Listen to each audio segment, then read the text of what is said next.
Sterling is a writer and has lectured and talked about the implications of virtual reality, of information superhighways and so on. He goes, I believe, into corporate headquarters and frightens all the executives with talks about hackers and such like. He's also author of Hacker Crackdown, which has just been published, which gives some idea of the implications, the politics of all this, which I hope is going to share with us today. So, Bruce Sterling, thank you.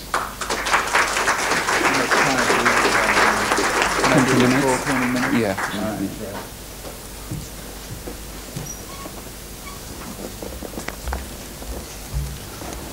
Great. Hi. Thanks for having me in, everybody. I'd like to begin with the miracle of the digital loaves and fishes here. I always carry these. These are Macintosh discs. They have the aerodynamics of shurikens, so please don't be blinded, or if you are, don't sue. I come from a very litigious society, the United States.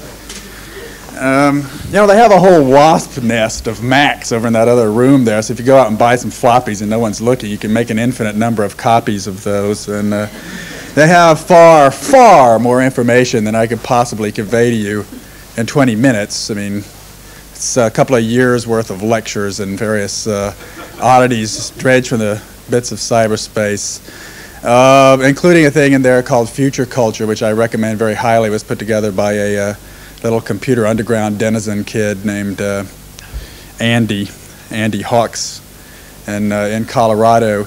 Has lists of underground bulletin board systems in the United States, internet discussion groups, sort of the whole sticky mess of the underground. And if you don't believe that the computer underground exists, well, it does. You know, and I have met them, and they're out there, and there are thousands of them. And can they start World War III from a payphone? No.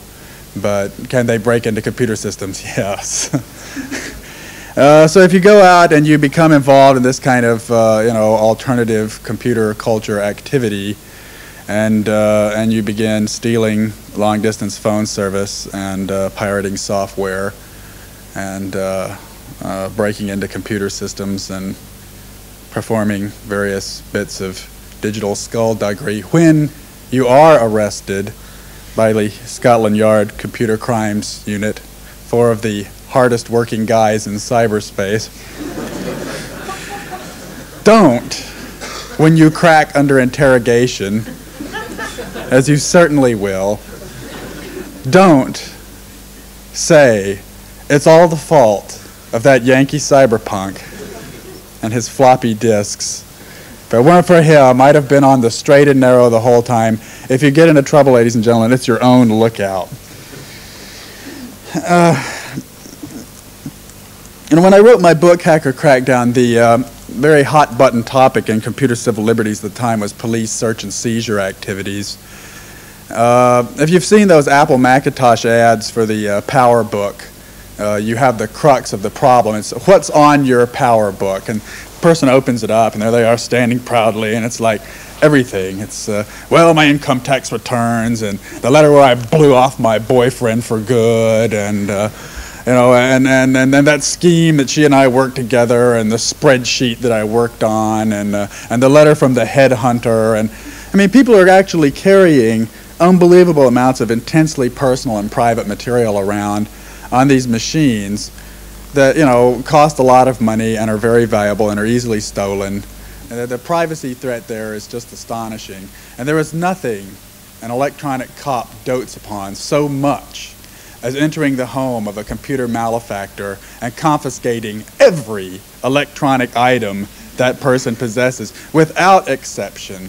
Sony Walkman, Sonic CDs, they'll yank the telephone right out of the wall. They will vacuum up everything that has the least possible attachment to an act of computer crime. And generally they never press charges. They just take the stuff. But that still goes on. It doesn't go on with quite the same gusto as it did in 1990, mostly because of the Steve Jackson Games case, when some Secret Service agents pulled a dawn raid on a Texan outpost of, well, they were simulation gamers actually, but kind of an early version of the Waco Branch Davidians there. Luckily, they were not heavily armed, so there was not an immediate massacre of the federal agents. But there was a lawsuit, which concluded about 4 years later with the Secret Service forced to pony up 150 grand to Mr. Jackson. So they have been sued for this practice and have lost, but of course most people who are raided by the police and lose every electronic item they possess do not sue, because A, it takes 4 years. And if you think about it, I mean, computers are such ephemeral machinery that if you lose them, in 18 months they're dog meat anyway, right? You're just going to buy the next generation in any case. So we have this peculiarly extra-legal situation in the United States. Bulletin board systems are special targets because they carry out so much criminal activity. They really are the core of the electronic underground. People are there teaching one another, bootstrapping their way up to all kinds of illicit knowledge. And if you log on to one of these bulletin boards, you won't just find the usual malarkey about getting root on Unix. There are people there talking about building Molotovs, you know, how to fit a mortar in the back of a van. I mean, the whole works. It's surprising how simple a lot of this stuff is. That's still you know, it's a question. It's going to remain a question. It's a difficulty. You know, being deprived of electronic equipment, being deprived of your electronic empowerment. There's nothing like seeing it happen or having it happen to someone you know for you to suddenly realize, wait a minute, I've got a lot invested in this machinery. It's very peculiar. But that's not really the hot button issue in civil liberties circles at the moment. At the moment, there is blood and smoke in the streets of cyberspace over the Clipper chip and the Digital Telephony Initiative. Now, the Clipper chip, which is also known as the key escrow chip, is this device which was invented by the American National Security Agency, a group of 40,000 mathematicians outside Washington, D.C. who do not officially exist. And it is an encryption chip. It is basically, well, they wanted to put it on voice phones. It's kind of an anti-Camilla Gate thing. I mean, you're a powerful person and you're in the back of the limo and you're making really embarrassing remarks that you don't want people to tape, and they do. And they pass it to the press, and boy, are you in for it. But if you have a Clipper chip, then it's turned into this scrambled bleep of digital bits, and the usual pests out there with the monitors, and there are thousands of them, just are not able to hear it. And the NSA, whose business it is to monitor global transmissions, much as the former Soviets still do, they wanted their own chip so that they could have their own means of reading the traffic. I mean, they don't want unbreakable personal encryption. So they have come up with this Clipper device, and the algorithm, the means by which it carries out its scrambling is a state secret. So no one really knows whether they can read it at will or not. At the moment, at least last month, because we don't really get much coverage of this in the States, the NSA, as I pointed out, not existing. There were a couple of NSA guys here on a Clipper promotional tour out at GCHQ with your Cheltenham lads there who make our guys look like a bunch of amateurs, basically. And they were trying to convince the British and also the European security services that they also ought to use Clipper. Whether any European government is naive enough to use an encryption method specifically designed by America's foremost electronic espionage agency. Well, maybe, you know, I mean, stranger things have happened, you know. I've been around a while. I've seen some odd things. So the Clinton administration has come up with this scheme, and they have a very nice sort of bureaucratic thing where there's supposed to be 2 keys, and you're supposed, if you're a law enforcement officer and somebody's using Clipper scrambling, you're supposed to go get the warrant and go get the keys, and then go and unlock the discussion and read it. And it's accompanied by the FBI's sort of linked initiative, which is known as the Digital Telephony Initiative, which is basically a scheme to make the American telecommunication system wiretap friendly. The FBI is getting tired of having to actually go outside people's homes with the alligator clips and put them right on the copper wire. And as you know, people don't use the copper wire that much anymore. They're tending to go into glass fiber, which is a lot more difficult for your standard poorly trained FBI agent to tap. You know, some of these transmissions are now digital. There's packet switching. There's all this weird stuff. I mean, you could put an alligator clip on a wire now, and just a burst of Babel comes out of it. So what the FBI would prefer, in order to maintain the wiretapping capability that they now have, is for the telephone system to be designed with a sort of, you know, Walkman jack, and the central switching stations where all plain text and clear text of all telephonic and eventually computer transmissions can be monitored in real time by federal surveillance agents, which has led the computer civil liberties circles in the United States to rename the national information infrastructure the National Surveillance Infrastructure. In opposition to these two initiatives, the Clipper chip and digital telephony, there's a peculiar red-hot ragtag of civil liberties advocates, mostly the Electronic Frontier Foundation, which was started by John Perry Barlow of Grateful Dead fame, and the Computer Professionals for Social Responsibility, who were also founded in California some years ago. And, you know, basically I think that the original scheme on the part of law enforcement and the American spookocracy was that they really hoped that this particular legacy would be so technically obscure that nobody would bother. I mean, it's maths, isn't it? You know, I mean, encryption, it's maths. You have to know what a prime number is in order to understand this, and they really did not want this subject to public debate. In fact, every time the words National Security Agency are breathed aloud in American public discourse, the NSA suffers. So we now have this struggle with the EFF and CPSR and their allies attempting to publicize the fact that this is going on, while the FBI and the NSA are doing their best to get it all done immediately so they can simply present everyone with a fait accompli. What this means to Britons, I don't know. I do know that your spookocracy is, if anything, 5 times more powerful and scarier than ours. I mean, ours has a heck of a lot more money and probably better equipment.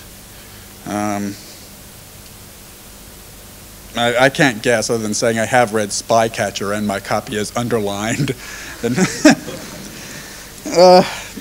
You know, if you're interested in this, you have internet access, I would definitely recommend you start reading stuff off the EFF machine, EFF.org, and so forth. There will be trouble over this. I mean, there are people around who are very upset about this, who have millions of dollars, and I think law enforcement will eventually be a public debate.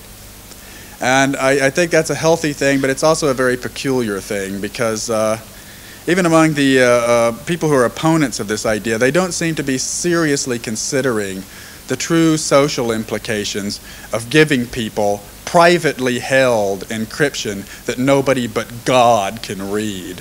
I mean, there's never really been anything like that in human society before. If you hid something in a safe, eventually someone would show up with an oxyacetylene torch or whatever. In this situation, you could say, take a very valuable virtuality, encrypt it with privately held encryption. If you drop dead of a heart attack, there's no way the entire human race working for millions of years can retrieve that thing. And the law enforcement people also argue very strongly that privately held encryption will in fact facilitate acts of conspiracy. And they bring up the whole usual melange of criminal scarecrows, the World Trade Center truck bomber types, various fringe terrorists, child pornographers of all kinds. In fact, the primary threat to British electronic civil liberties at the moment is pornography. No digital sex, please. We're British. Some of your law enforcement people here and MPs and so forth of the peculiar Tory orange strangling in women tights persuasion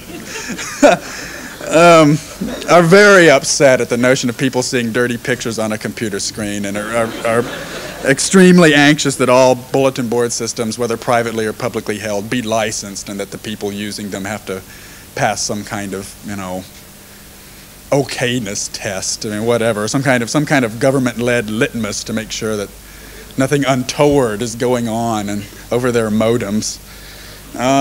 In the United States, I think this licensing scheme would be fought bitterly and with enormous, consequences, and it would be fought and has been fought basically on industrial grounds. It's like, don't license us, we're not going to pay this, this is a new industry, don't step on it. Here in Britain, I don't know. I know that there are people who are anxious about this scheme, but I suspect people may in fact go humbly along with the wishes of the authorities that this stuff be kept nice and clean and tidy. Let's keep Britain digitally tidy. Well, and I want to change tack entirely because I am a science fiction writer and I hate talking about politics. And if it were not for the fact that the Secret Service did in fact come into my hometown and not arrest some people, they merely took every electronic item they possessed, who were involved with Cyberpunk and writing Cyberpunk science fiction books, I would not be doing this. I'm forced to, frankly, and I hope it's of some use to you. By the way, I did give away my book, Hacker Crackdown, on the internet this January. I wrote a new introduction and afterward, which is not available in the print edition. And it's now all over. I'm always getting e-fan mail here from 6.compulink.uk and demon.ac.uk. If those names and that internet jargon means nothing to you, I suggest that within 8 months it will be as familiar to you as the term virtual reality. And I would imagine that 90% of the people in this room will have internet accounts within 18 months, if you don't already. But, ladies and gentlemen, given this peculiar opportunity, I wanted to take the untoward liberty of actually directly addressing the topic of the conference. I better get some water first. I'm sorry for that high-speed rant, ladies and gentlemen. We are pressed for time. These are very complicated issues. And less complicated than some people would like them to be. I want to talk about the role of the body in the virtual world, and I want to begin by pointing out that the virtualities we already have actually scarcely do address the human body at all. If you saw some of the virtual demos earlier, it's like a pair of shades and a glove. Well, that's it. That's what goes into virtuality. A thing on your face and a glove. What we do is address the body's senses, usually just sight and hearing, and in a very limited way, tactility. We have some gloves that some have thermal resistance metal strips in them that give them a kind of springiness, but the tactility is very, very limited. And as far as touch goes, it's only touch in the hands. So you can project a certain line of development with the impingement of virtuality on the body. You start with projection first, an image against a screen, then glasses, or perhaps some kind of lorgnette. I rather expect those to come back someday. And the head-mounted display, which actually straps on there.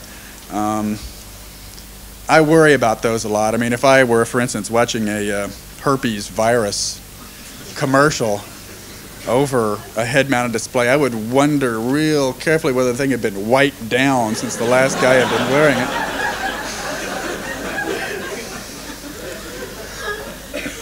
We then move on to the virtual contact lens, which was not currently technically possible. I see no reason why it couldn't be eventually with sufficient miniaturization.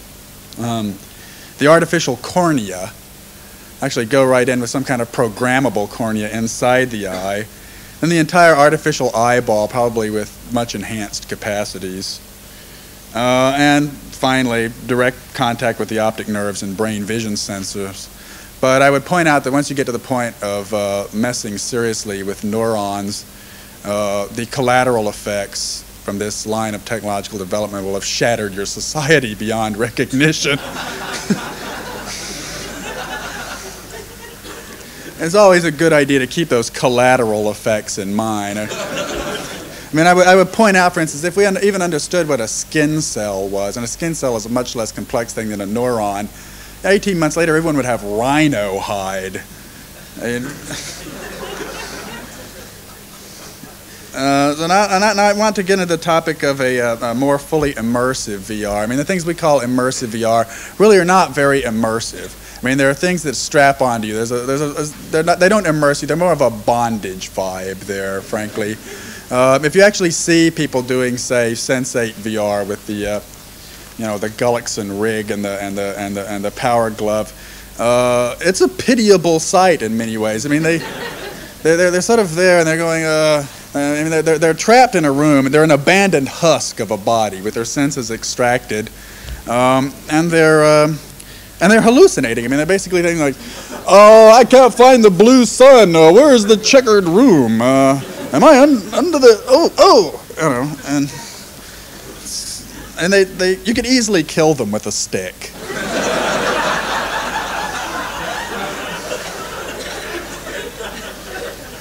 So I'd like to talk about rather more immersion. I mean, I've been playing with some of these ideas recently.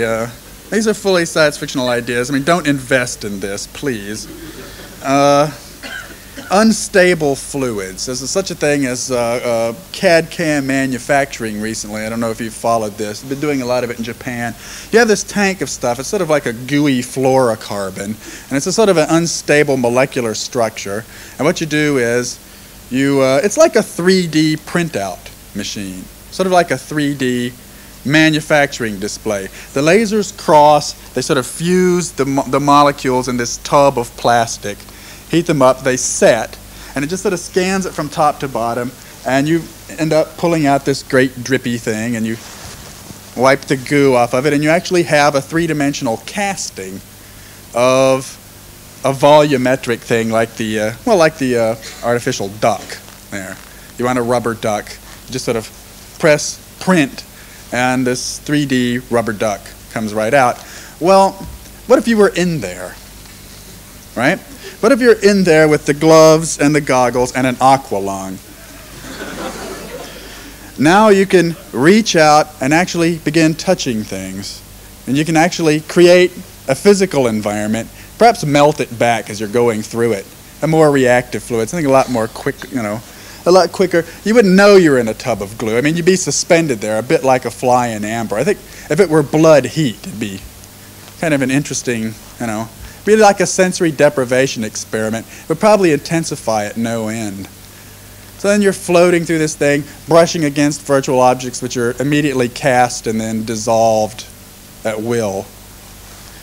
And I think if you were to set up a thing like this, you'd probably use a fluidic computer for aesthetic reasons. I don't know if you know what fluidic computers are, but you don't have to use electricity on a chip. It's just very quick. You can, in fact, make computers which have tiny microscopic channels for fluid that travel through it and little gates that offer, they're the logic gates. They open and shut just on and off. The same structure as a regular electronic chip. It's just all done pneumatically or fluidically. So let's now take another version of this. Instead of the casting device, the casting goo, let's use artificial breathable fluids, a silicone embedded with oxygen, right? Now these exist. Hamsters can live in them for months at a time.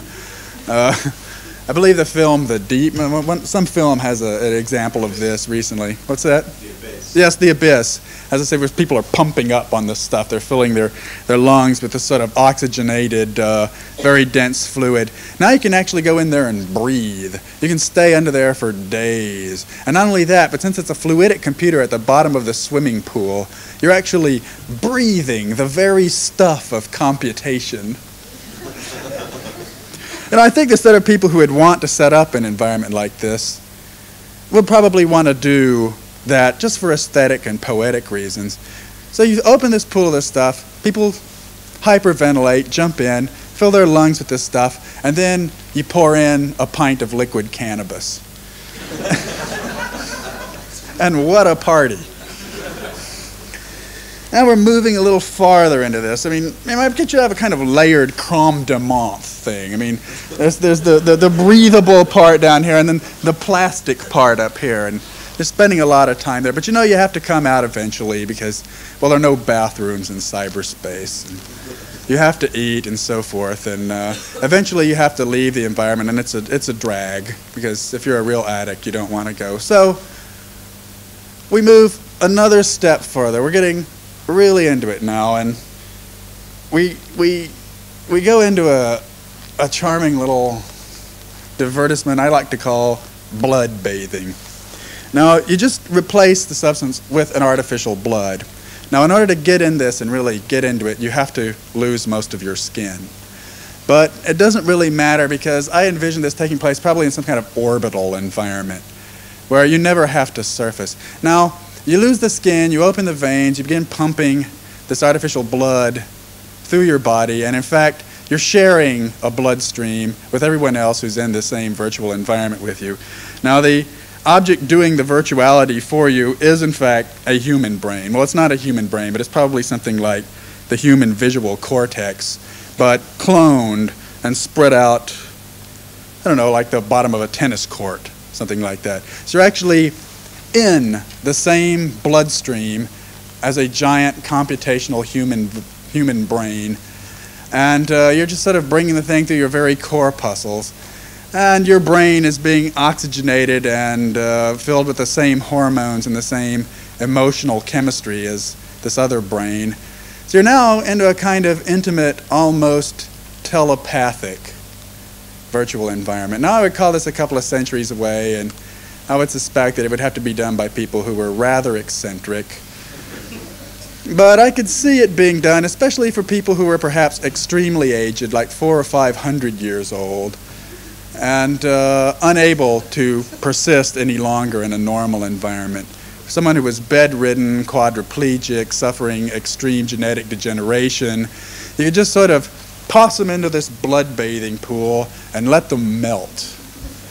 Because it would be a sterile environment. I imagine it'd be full of the usual leukocytes and you know, the whole, I mean, blood's a very interesting organ. It does a lot of things, white blood cells and so forth. You could die in it, and I think if you died there, you'd sort of be gently disassembled without ever feeling it. And probably without losing a lot. I mean, perhaps not even losing consciousness. If you were lucky, you might just sort of settle like a dead leaf to the bottom of the pool and have the layers of your brain slowly spread and melt into the support system, as it were, a kind of gentle virtual nirvana. Anyway, we're now approaching something. What we're approaching there is Ivan Sutherland's vision from the 1960s, which only goes to show that they did it all back then. It was something in the water. The ultimate display, which Benjamin was quoting earlier, a wonderful quote about the room in which the computer can control the existence of matter. If there's a difference between the technological attitude of the 1960s and that of the 1990s, I think it's that we not only understand what he could have said then, but we also recognize that there is no boundary between the matter controlled by the computer and the matter of the observer. The observer's body is a material entity. I guarantee you, once you step inside that room, you are utterly under the control of this device, whatever it may be. I mean, you may be the device for all of that, but if a bullet fired there can kill you, if you can sit in a chair and so forth, what Sutherland failed to emphasize is that the human body of the viewer, being material, would also be in the control of the computer, and therefore your chances of emerging from an experience in this room with a pair of great scaly duck's feet instead of the feet you'd gone in with would be extremely high. And the question is, would you care, or would it make a difference? And I would suggest that under the circumstances, it would make no difference at all. You'd be quite happy to have it happen.